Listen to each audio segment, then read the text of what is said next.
will be the quickest way for the people to take control of their own finances, which ultimately is just money. And so since the banks make money out of nothing by basically leveraging it, the state of California, which has a couple $100 billion of assets, could do the same thing and basically pay totally for the sustainable infrastructure you'd like to see. And so that's part one of my question. I could say, transitionally speaking, I would agree. I mean, there's a lot of ideas like that. That sounds completely logical and legitimate to me. I'm not really.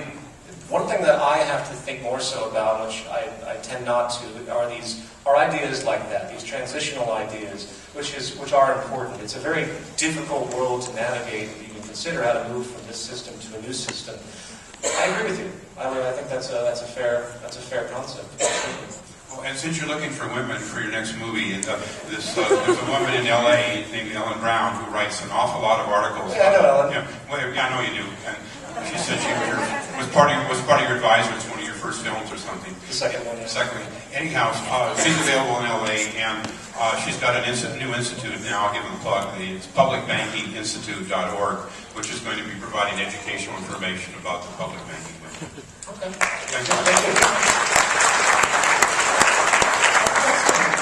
I'd just like to know do you have any other solution to making all this happen if it's not advocating for some sort of violence? I mean, complacency is really bad in America. No one's really willing to stand up for what they really want. There's a difference between violence and not giving in to the system. Obviously, I can't have it. Violence doesn't work.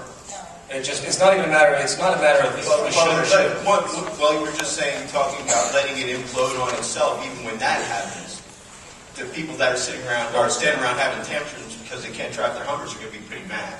Well, that's an unfortunate and difficult subject. I mean, it's very spooky to think about what is in store for society as all of these problems continue to arise.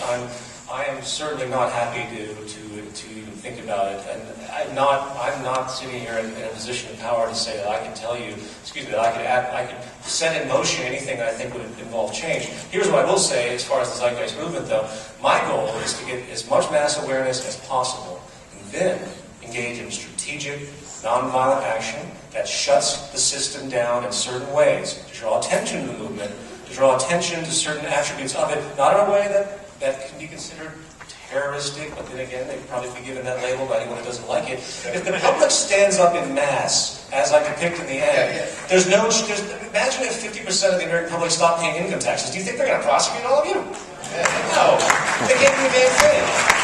The goal of divide and conquer of the population, which is exactly how societies have been ruled since the divinity of kings, is to set up constant division and permeate division as much as possible, has to be overcome before a real transition can emerge in a way that I think can work out, which is an absolute global presence where the governments step back and they're like, we don't know what the fuck's going on. They can't even take control of anything. The United Nations has to sit back and start to bring in people because there's so much demand generated by all the country's populations for this idea that they simply have to let go. That's as radical and as difficult as that may seem, but that's the only way I see it happening. And that's exactly what I'm going for. And it can happen very fast. And the catalyst of this is the breakdown. So all those people that have their Hummers, they might eventually say to themselves, you know what? Why did I have this big Hummer anyway? Since oil's fine, this doesn't make a lot of sense. They might actually wake up. I think people will wake up. And they're going to be forced to wake up one way or another. That's the way I see it. Sure, thank you.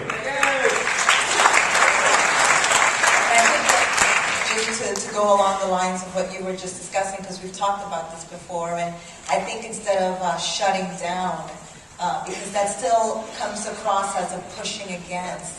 It's going beyond shutting it down.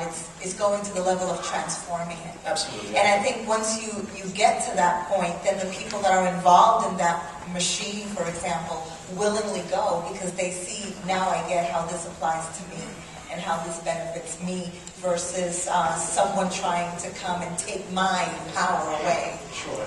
I guess when I say shutting down, I feel that there are tactics that can be used that are very simple, but would disturb the functionality of society so profoundly that the people that are in orchestration of all of this would have to take notice. And if enough people are there, then this is, as a process of transition, the only way I see that, the Montgomery bus boycotts.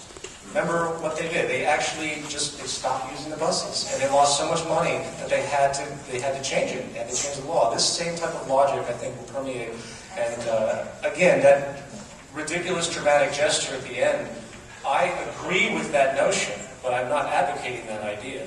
I'm talking about people finally coming together for the common good across all religions, across all races, across all classes. This is inevitable, okay? It's going to happen one way or another. We've been gravitating towards more human unity. The internet has made the world so much smaller. We can communicate with people. I mean, it's a cultural nightmare for the power establishment because they can't push the jingoism anymore. People are slowly realizing that everyone's more or less the same. And that's a critical revelation that I think is going to take hold and eventually make this self-evident. So. Yeah, that's true. And that's something that we also notice. All the years that we've been doing the Artemis Film Festival, we've noticed that as well. We've had, for example, a journalist from the LA Times came up to us once and said, I love this festival. It's the only place where you can get the human rights and the animal rights people in one place, and you don't have to call the cops.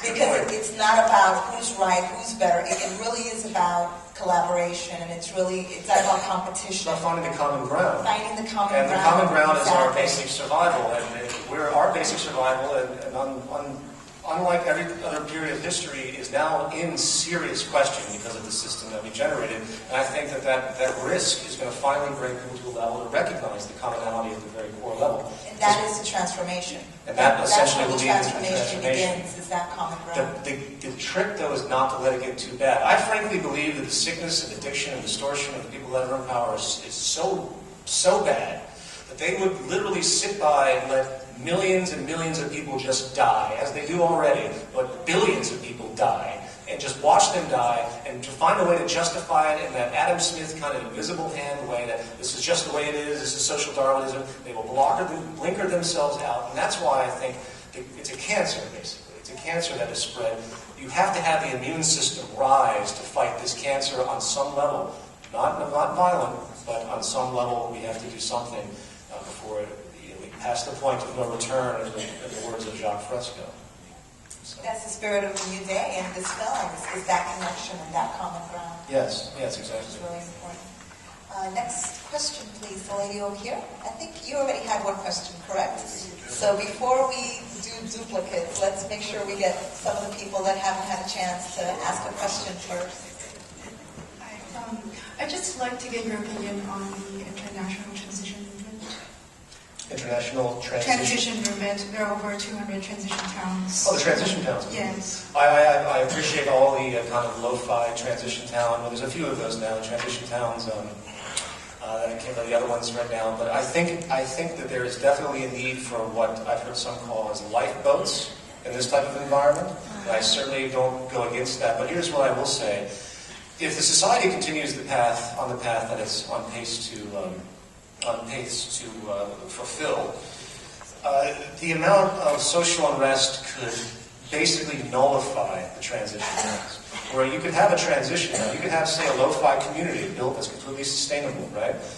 Well, you might need guys with automatic weapons at your door to stop people from coming in and disturbing your sustainable community. Because once things break down, human beings will do what they only can do, and that's figure out ways to survive, regardless of any form of ethics or anything. I mean, humans will do whatever, like any other animal backed into a corner.